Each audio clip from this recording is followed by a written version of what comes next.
Hello friends and welcome to the Exams Made Simple, and we are back again with the Hindu Complete Newspaper Analysis for 4th of September 2020। तो 4 सितंबर 2020 का complete the Hindu newspaper analysis देखेंगे। Before we start let's see the questions first. पहला question है with respect to mission Karmayogi which was launch recently consider the following statements दिए आपको बताना है कर्मयोगी के रिगार्डिंग कौन सा स्टेटमेंट सही है। पहला स्टेटमेंट कह रहा है it is a new capacity building scheme for civil servants aimed at upgrading the post recruitment training mechanism of the officers and employees at all levels. दूसरा स्टेटमेंट कह रहा है the programme will be delivered by setting up a digital platform called I got Karmayogi. इन दोनों में से कौन सा स्टेटमेंट सही है आपको बताना है। Option are 1 only, 2 only, both या none. Question number 2 is consider the following statements regarding the ecological succession. Ecological succession के रिगार्डिंग स्टेटमेंट्स दिए हैं, आपको बताना है कौन सा सही कौन सा गलत है। पहला स्टेटमेंट कह रहा है primary succession occurs when an ecological community first enters into a new form of habitat that it has not been present in before। दूसरा स्टेटमेंट कह रहा है secondary succession occurs in already established habitat। तीसरा statement कह रहा है in climax stage an ecosystem becomes balanced and there is a little risk of interfering event to influence the environment. अब आपको बताने में से कौन सा स्टेटमेंट सही है। 3 only, 1 and 2 only, 2 and 3 only या 1, 2 and 3। क्वेश्चन नंबर 3 देख लेते हैं। तो question number 3 is regarding statements on question hour. आपको बताना है इनमें से कौन से स्टेटमेंट्स क्वेश्चन आर के रिगार्डिंग सही है। पहला स्टेटमेंट कह रहा है it is mentioned in the rules of procedure of the house. दूसरा स्टेटमेंट कह रहा है the question can not be asked to a private member during the question hour. Question hour के टाइम में आप प्राइवेट मेंबर से question नहीं पूछ सकते। This is the second statement. Which of the following statements are correct, 1 only, 2 only, both या none. So these are the 3 questions for you today जिनके answers मैं आपको बताऊंगा, बट पहले आप प्लीज़ अटेम्प्ट करिए इन क्वेश्चंस को। These are very easy questions, सारे मैंने पढ़ाए हुए हैं आपको, तो आप बता सकते हैं इनके आंसर्स। Let's see 1 bye 1। कुछ फैक्चुअल न्यूज़ आइटम्स थे जो कल आए थे, जो कि हिंदू में नहीं मेंशन थे लेकिन आए थे। So let me tell you them. पहला है India ranked in the top 50 nations in the global innovation index. तो ग्लोबल इनोवेशन इंडेक्स में इंडिया जो है वो टॉप 50 नेशंस की कैटेगरी में आ गया है। ग्लोबल इनोवेशन इंडेक्स 2020 रिलीज़ किया गया और it is the ranking that quantifies the states of national innovation ecosystem across countries. In 2020 it ranked 131 countries, 131 countries की रैंकिंग निकाली। पब्लिश कौन करता है इसको, वाइपो यानी कि world intellectual property Organization plus Cornell University plus INSEAD business school, ये इसको पब्लिश करते हैं, ठीक है ना। तो याद रखिएगा पब्लिश कौन करता है, वाइपो यानी कि world intellectual property organisation, Cornell university और इंसीड बिजनेस स्कूल इसको पब्लिश करते हैं। और इसमें बेसिकली चीज़ें जो देखी जाती हैं वो देखी जाती हैं आपका कि क्या स्टेट है ह्यूमन कैपिटल का, रिसर्च का, इंफ्रास्ट्रक्चर का, मार्केट सोफिस्टिकेशन का, बिजनेस सोफिस्टिकेशन का, नॉलेज का, टेक्नोलॉजी आउटपुट का, क्रिएटिव इनपुट्स का, ये सारी चीज़ें देखी जाती हैं। थीम जो थी 2020 की वो थी who will finance innovation. Who will finance innovation is the theme. और की जो पॉइंट्स हैं याद रखिएगा, Switzerland has topped the index followed by Sweden, US, UK and Netherland. तो टॉप किसने किया है, स्विट्जरलैंड ने टॉप किया है। India has joined the group of top 50 countries first time, और जो इंडिया की रैंकिंग थी वो 48th रैंक में था। For the first time moving a 4 places, मतलब 50 सेकेंड से हम मूव करके 4 प्लेसेस 48th रैंक पर हम आ गए। India remained the most innovative country in central and southern Asia. याद रखिएगा India remained the most innovative country in central and southern Asia and also the third most innovative lower middle income economy of the world. Third most innovative lower middle income economy of the world. तो याद रखिएगा these are the facts regarding this news item. दूसरा जो factual news था वो regarding international Commission of jurists. International Commission of Jurist, it is an international human rights non governmental organisation जो बना था 1952 में। Okay, International Commission of Jurist जो था it's a international human rights non governmental organisation. कब बना, 1952 में बना। कंपोजिशन देखा जाए तो it is a standing group of 60 eminent jurist including senior जजेस, attorneys and academics. 60 eminent jurist इसके अंतर्गत हैं जिसमें सीनियर जज, अटॉर्नी, एकेडमिक्स सब इंक्लूडेड रहते हैं। फंक्शंस हैं to develop national and international human rights standards through the law, international human rights and international and national human rights standards बनाने का काम करता है। हेडक्वार्टर इसका जिनीवा स्विट्जरलैंड में है, ठीक है ना। इसके अलावा एक चीज़ होती है International Covenant on Civil and Political Rights. तो International Covenant on Civil and Political Rights एक मल्टीलेटरल ट्रीटी है which was adopted by the United Nations General Assembly. याद रखिएगा, International Covenant on Civil and Political Rights is a multilateral treaty which was adopted by the United Nations General Assembly 1966 and ये force में आई थी 1976 में। Okay, then it entered to force in 1976। These are the facts which you should remember from these news items. अगली जो न्यूज़ है वह है general Rawat pushes for Quad. अब जो क्वाड ग्रुप है, क्वाड ग्रुप में 4 कंट्रीज़ आती हैं। 4 कंट्रीज़ कौन कौन से आती हैं? एक आती है इंडिया, दूसरी आती है ऑस्ट्रेलिया, तीसरी आती है जापान, चौथी आती है USA. India, Australia, Japan and the USA, these are the 4 countries that come under the Quad grouping. अब यहाँ पे जनरल विपिन रावत ने क्या बोला है, अभी एक्चुअली हो क्या रहा था, ये यूएस के साथ हमारा फोरम हो रहा था। ओके, द डिफेंस जो फोरम होता है, मीटिंग होती है हमारी, यूएस के साथ हो रही थी। So India wants the Quad to become a system to ensure freedom of navigation. Freedom of navigation FON। तो यही बिपिन रावत जी ने बोला है कि Quad should become a system to ensure freedom of navigation and freedom of navigation operations in the Indian ocean and around. Indian ocean के region में और उसके आसपास के रीजन में ये जो चीज़ फैसिलिटेट करने का काम है क्वाड को करना होगा, कि ऑलरेडी इसमें जापान आ रहा है जो एशिया पैसिफिक के लिए इतना काम करता है। इंडिया है जो कि नेट सिक्योरिटी प्रोवाइडर ही है, बहुत बड़ा एक पावर है मेरे टाइम का, कह सकते हो आप। देन यूएसए हो गया, ठीक है ना, एंड ऑस्ट्रेलिया हो गया। तो यहाँ पे इंडियन ओशन रीजन में काफ़ी ज़्यादा अच्छे से फ्रीडम ऑफ नेविगेशन को मेंटेन करने का काम and freedom of navigation operations को मेंटेन करने का काम, ये काम आपका किया जा सकता है थ्रू दिस क्वाड ग्रुपिंग, ठीक है ना। जनरल विपिन रावत जो कि चीफ ऑफ डिफेंस स्टाफ है ना, 4 स्टार जनरल की 4 स्टार पोस्ट है ये, and chief of defence staff, तो याद रखिएगा। And he was highlighting the combined threat of Pakistan and China, है ना, on the 2 fronts, पाकिस्तान और चाइना के थ्रेट को वो उन्होंने सामने लेकर आए।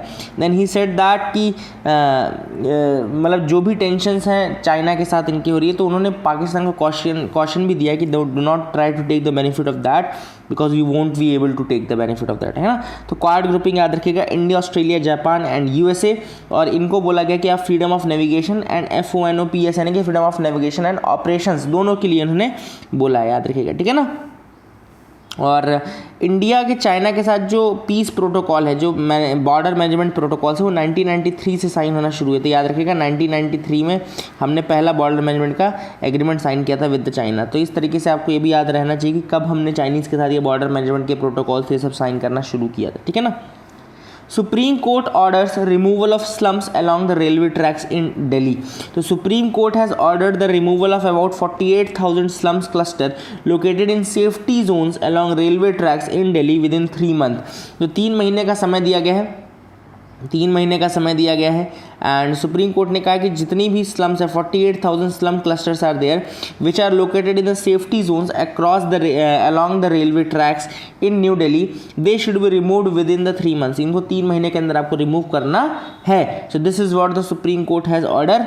एंड ये one of the last judgement orders था which are delivered by a bench led by justice Arun Mishra who retired on Wednesday. तो रिटायर भी हो गए और उसके पहले उन्होंने ये जजमेंट दिया है, ठीक है ना, 48,000 स्लम्स को रिमूव करने का, ठीक है। इसके बाद उन्होंने डायरेक्ट किया रेलवेज को that the local authorities in Delhi to remove plastic waste and garbage piled up alongside the tracks within 3 months। तो 3 महीने के अंदर आपको जो प्लास्टिक वेस्ट है और जो गार्बेज पाइल्ड अप है वहाँ पे, वो भी आपको रिमूव करना है विद इन द 3 months। तो ये भी आपको न्यूज़ याद रखने, this is something important and ये जजमेंट्स ऐसे याद रहने चाहिए। Assam Rifles asked to shift base from Aizawl. तो यहाँ पे मिजोरम के जो चीफ मिनिस्टर हैं Zoramthanga, he has asked the Assam Rifles to shift its base from the heart of the state capital Aizawl to Zokhawsang. तो जोखावसैंग जो है वो लगभग 15 किलोमीटर दूर है, ठीक है ना, 15 किलोमीटर अवे, 15 किलोमीटर दूर है यहाँ से, आइजॉल से, जहाँ पे अभी करंट बेस है आपके असम राइफल्स का। याद रखिएगा कि असम राइफल्स जो है इंडिया की ओल्डेस्ट पैरामिलिट्री फोर्स है, oldest paramilitary force of India. Establish हुई थी 1835 में, और 1835 में जब ये बनी थी इसका नाम था Cachar levy, the name was Cachar levy, and had moved to the state capital in 2019। तो स्टेट कैपिटल में 2019 में ये मूव करके आई थी, ठीक है ना, आइजॉल में। अब इनको ये कहा जा रहा है चीफ मिनिस्टर द्वारा कि आप इसको थोड़ा सा 15 किलोमीटर दूर कर लो, ठीक है ना। अब मिज़ो नेशनल फ्रंट जो पार्टी गवर्नमेंट में है, इट हैड इन 1988 में भी इसने आसाम राइफल्स को ये चीज़ कही थी कि ये आइजॉल अपना बेस शिफ्ट कर लें, ठीक है ना। जब वहाँ पे 12 सिविलियंस की हत्या हो गई थी इनकाउंटर में, तब इसने कहा था कि आप इसको बेस को शिफ्ट कर लें सिटी से, और यही पार्टी 2018 में पावर में आई है दोबारा, मिज़ो नेशनल फ्रंट। तो अब दोबारा से सेम ये चीज़ बोली जा रही है, ठीक है ना।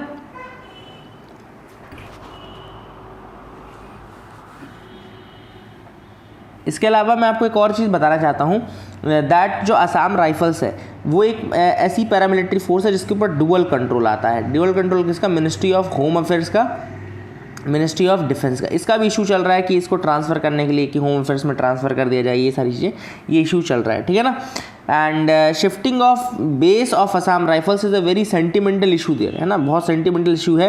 As paramilitary force is seen as a reminder of many of a conflict. तो वहाँ पे जो सेंटर है, बिल्कुल सिटी सेंटर है, वहाँ पे पैरामिलिट्री फोर्स को एक बहुत बड़ा एक सिंबल की तरह देखा जाता है। It's a reminder of conflict also, है ना। ये आपको चीज़ें भी याद रखना है।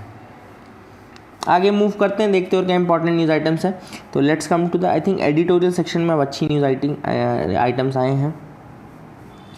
पहला आर्टिकल जो कि हामिद अंसारी जी द्वारा लिखा गया है, a politics of avoidance that must be questioned. अब यहाँ पे देखो क्या है, बेसिकली जो पूरा ये इशू है on the accountability, transparency and answerability of the government, ठीक है ना। ये सारे आपने एथिक्स में टर्म्स पढ़े होंगे ना। एथिक्स जब आपने पढ़ा होगा तो आपने अकाउंटेबिलिटी भी पढ़ा होगा, या गवर्नेंस जब आपने पढ़ा होगा तो आंसरेबिलिटी भी पढ़ा होगा, और आपने ट्रांसपेरेंसी भी पढ़ा होगा।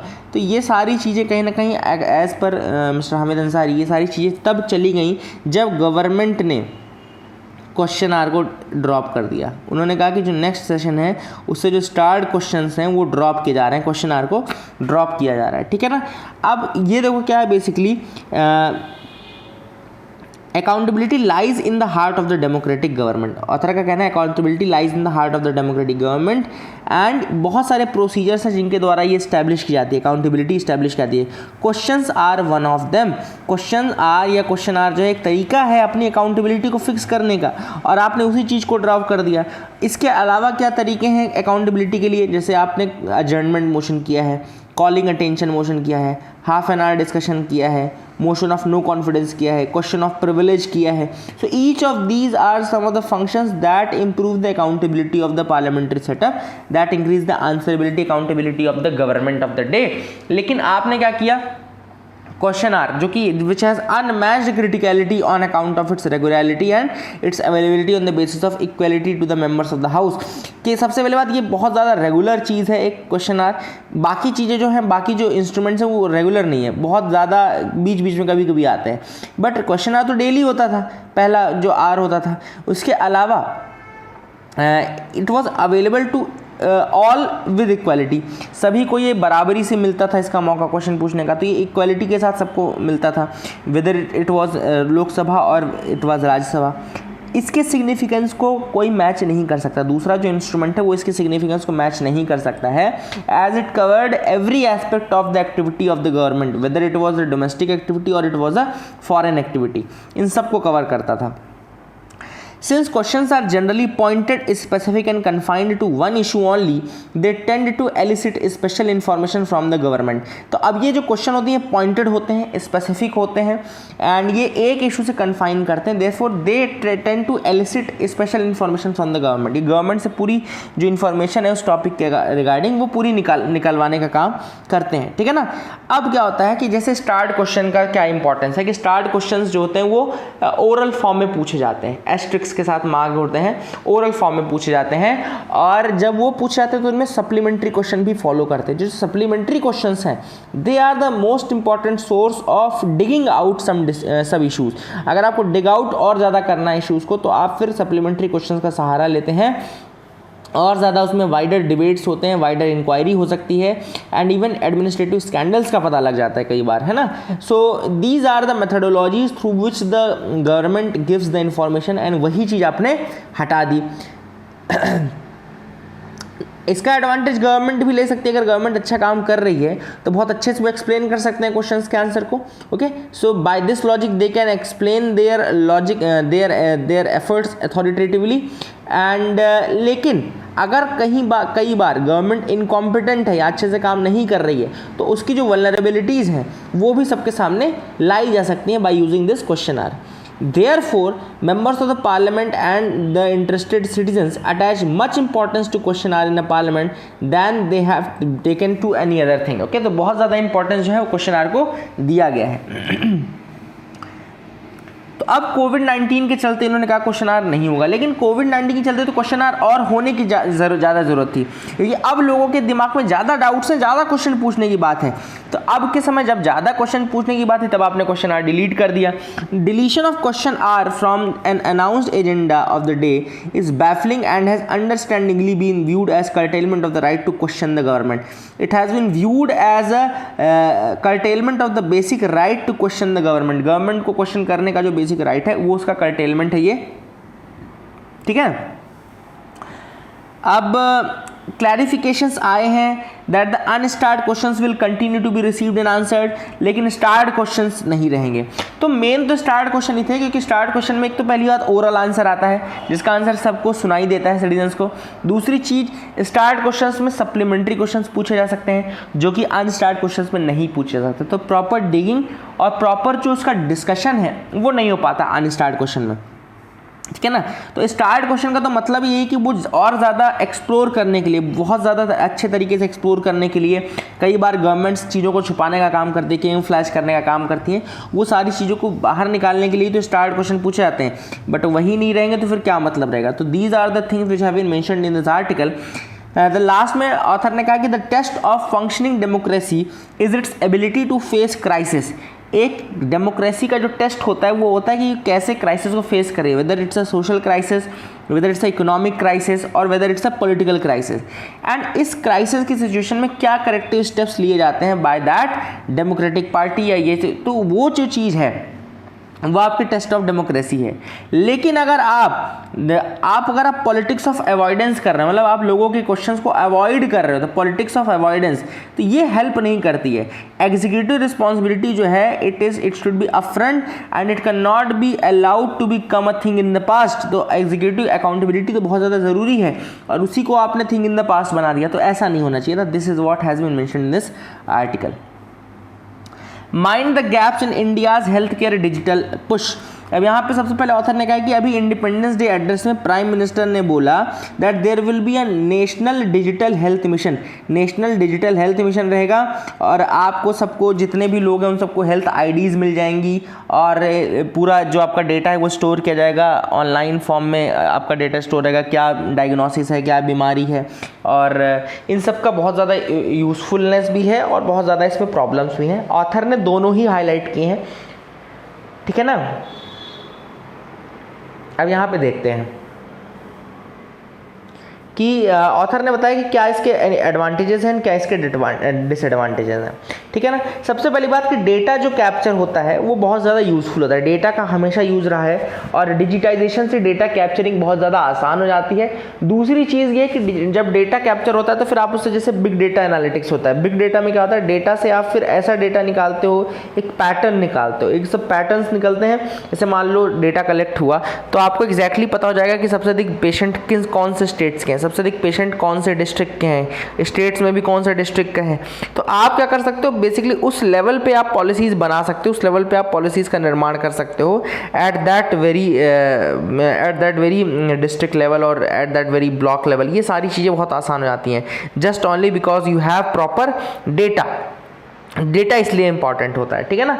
अब यहाँ पे ऑथर ने क्या बोला है, सबसे पहले यार ऑथर ने कहा है कि कुछ एडवांटेजेस क्या क्या हो सकते हैं। एडवांटेजेस ऐसे हो सकते हैं जैसे कि अगर आप सबसे पहली चीज़ का आप स्टैक ऑफ डेटा कलेक्ट करेंगे, ठीक है ना। दूसरी चीज़, अगर एनोनिमस डेटा है, जैसे मान लो एनोनिमस डेटा आप लोगों के साथ शेयर कर सकते हो और उसका यूज़ क्या होता है, कम्युनिटी के वेलफेयर के लिए यूज़ हो सकता है, ठीक है ना। कम्युनिटी के वेलफेयर के लिए यूज़ कर सकते हो आप, जैसे प्रॉपर आप एडवाइजरी बना सकते हो किसी भी बीमारी के लिए, या ऐसा करना चाहिए ऐसा नहीं करना चाहिए, आपको पता चल जाता है क्या करने पर बीमारी ज़्यादा फैल रही है, ठीक है ना। दूसरी चीज़ ये हो सकती है जैसे कि पेशेंट्स को वो बर्डन नहीं होगा कि वो अपने मेडिकल रिपोर्ट्स को कैरी करें, लेके घूमते नहीं, अपना आपकी हेल्थ आईडी के थ्रू वो इकट्ठा होता जाएगा। देन आप टेली मेडिसिन सपोर्ट्स भी ले सकते हैं किसी के साथ, आपको अगर आपको वीडियो कॉन्फ्रेंसिंग के थ्रू अपने सपोर्ट लेना है, मेडिकल सपोर्ट लेना है, तो वो भी आप ले सकते हैं। कैसे ले सकते हैं, क्योंकि डेटा तो पूरा ऑनलाइन ही है, तो आपको कोई दिक्कत नहीं होगी। Then it will be a cake walk to get your insurance settled. अब सब चीज़ जब ऑनलाइन हो जाएगी तो आपका इंश्योरेंस सेटलमेंट में दिक्कत नहीं होगी। पहले क्या होता था कि राइटिंग नहीं समझ में आ रही है, पेज फट गया, ये हो गया वो हो गया, तो ऐसे दिक्कत होती थी इंश्योरेंस वो करने में। लेकिन जब पूरा ऑनलाइन ही सिस्टम है तो कोई दिक्कत नहीं होगी, ठीक है ना। तो ये बहुत ज़्यादा एंड टू एंड आपकी प्रॉमिस कर रही है डिजिटल एक्सपीरियंस के साथ, काफ़ी ज़्यादा इसके बेनिफिट्स हैं। लेकिन अब इसमें कई चैलेंजेस भी हैं। सबसे पहली चीज़ जो है, इसकी कॉस्ट बहुत ज़्यादा होने वाली है। क्यों? सबसे पहली चीज़, आपको सबसे इंटरनेट कनेक्टिविटी पूरी हर जगह करानी पड़ेगी, जो डिजिटल गैप्स हैं उनको फिल करने पड़ेंगे। इसके अलावा आपको सिस्टम्स हर जगह लाने पड़ेंगे। इसके अलावा आपको जो भी हॉस्पिटल्स हैं, जैसे पब्लिक हेल्थ प्रोफेशनल्स तो एस्टिमेट कर रहे हैं कि थाउजेंड्स ऑफ करोड्स लगेंगे इसमें। अब प्राइवेट हेल्थ प्रोफेशनल जो हैं वो किस तरीके से हार्डवेयर मैनेज करेंगे, किस तरीके से सॉफ्टवेयर मैनेज करेंगे। इसके अलावा उनको एक डेटा एंट्री ऑपरेटर केवल इसलिए लगाना पड़ेगा ताकि वो उस डेटा को नोट करता जाए, है ना। तो इसकी तनख्वाह कौन देगा, ये सब कौन करेगा। तो ये काफ़ी बर्डन है जो कि प्राइवेट हेल्थ केयर या जो इंडिविजुअल आपके क्लिनिक्स और ये सब खुलते हैं, तो मे बी वो तो इस चीज़ का बर्डन उठा भी ना पाएँ, ठीक है ना। So it is not very feasible option to enter into the data computerization. ये सारी चीज़ें बहुत मुश्किल होंगी। दूसरी चीज़, डेटा लीकेज भी एक प्रॉब्लम है। डेटा लीकेज का मतलब क्या होता है कि डेटा जो है कलेक्ट आप करेंगे, आपको क्या लगता है कि कब तक आप उस डेटा को होल्ड करके रख सकते हैं, ठीक है ना। बहुत ज़्यादा मुश्किल होता है कि आप उसको डेटा को पूरा होल्ड करके रख पाएँ, या आप उस डेटा को किसी भी तरीके से लीक होने से बचा पाएँ, ठीक है ना। इवन द हाईली एजुकेटेड, जो बहुत ज़्यादा एजुकेटेड रेशनल लोग हैं, वो अपने स्मार्टफोन की चीज़ें नहीं बचा पाते कई बार। अरे इनफैक्ट ट्विटर जैसी चीज़ हैक हो गई यार, इंडिया के प्राइम मिनिस्टर का ट्विटर अकाउंट हैक हो जाता है। तो अगर ये चीज़ हैकेबल है, तो आपको क्या लगता है कि ये जो अकाउंट डेटा जिसमें आप इतने मिलियंस ऑफ लोगों के हेल्थ रिकॉर्ड्स रखेंगे, अगर वो लीक हो गए तो उसका काफ़ी ज़्यादा इम्पैक्ट पड़ सकता है, ठीक है ना। देन कंसेंट नाम की भी चीज़ होनी चाहिए कि आपको पता होना चाहिए कि आपका डेटा कहाँ यूज़ हो रहा है और आपकी परमिशंस यूज़ हो रहा है, अगर आपका कहीं डेटा यूज़ हो रहा है तो ये सारी चीज़ें जो है बेसिकली ये भी देखने की चीज़ है, और ये भी कुछ इश्यूज़ हैं जो कि सामने आ सकते हैं। तो these are the things which have been highlighted by the author in this article. Should the age of marriage for women be raised to 21? तो अब आप चाहें तो इसका आंसर मुझे करिए, ठीक है ना। तो ये डिबेट डिस्कशन जैसा टॉपिक होता है फ्राइडे को ये, तो आप भी इसको एज अ डिबेट डिस्कशन लीजिए और मुझे आंसर बताइए कि should the age of marriage for women be raised to 21? क्या उसको 21 तक बढ़ाना चाहिए? तो आप इसका आंसर मुझे करेंगे। यहाँ पे वैसे एक ऑथर का मैं भी बता देता हूँ कि ऑथर ने ये कहा है कि जो एज है वो पहली चीज़ तो बढ़ानी नहीं चाहिए, दूसरी चीज़ मेल और फीमेल दोनों की सेम होनी चाहिए, ठीक है ना। मेल और फीमेल की दोनों की सेम एज होनी चाहिए। The age of marriage should be equal for both boys and girls under the previous 1929 law, जो लॉ था चाइल्ड मैरिज रिस्ट्रेंट एक्ट 1929। उस समय ये थिंकिंग थी कि लड़कियां जो है, गर्ल्स जो है वो पहले मैच्योर हो जाती हैं, बॉयज़ बाद में मैच्योर होते हैं, इसीलिए बॉयज़ की 21 रखी, लड़कियों की 18 रखी। बट ये गलत notion, it's an outdated notion. और लॉ कमीशन की रिपोर्ट आई थी 2008 की, जिसमें रिफॉर्मिंग फैमिली लॉ के ऊपर उन्होंने बोला था, they recommended a uniform age of marriage for boys and girls at 18 years and not 21 years. Law commission ने भी ऑलरेडी बोला है कि 18 साल की जो एज होनी चाहिए, ना कि 21 साल की होनी चाहिए। The national human rights commission 2018 they also recommended that there should be a uniform age of marriage for boys and girls. तो ये इतने सारे एग्जाम्पल्स मैंने आपको दे दी। जब आप आंसर लिखें तो इन सबको मेंशन करना कि NHRC ने भी ऐसा कहा है और लॉ कमीशन ने तो 18 साल की ही रिकमेंड की है। ठीक है ना। एंड अब आपको सिंपल सी बात है, अगर राइट टू वोट आपको 18 साल पे मिल रहा है तो आपकी शादी की एज 21 साल की, मतलब कि आप डेमोक्रेसी चुनना वाइफ चुनने से ज़्यादा कठिन हो जाता है ना। तो ये भी एक अलग बहुत ही मतलब बड़ा सवाल है जो कि सामने आता है। तो ये इस सब चीज़ों को देखते हुए ऐसा लगता है कि एज जो है वो 18 ही रखनी चाहिए, 21 नहीं करनी चाहिए। दूसरी चीज़, दोनों की सेम कर देनी चाहिए। आगे मूव करते हैं, देखते हैं और क्या इंपॉर्टेंट न्यूज़ आइटम्स है जिनके बारे में डिस्कस करना है।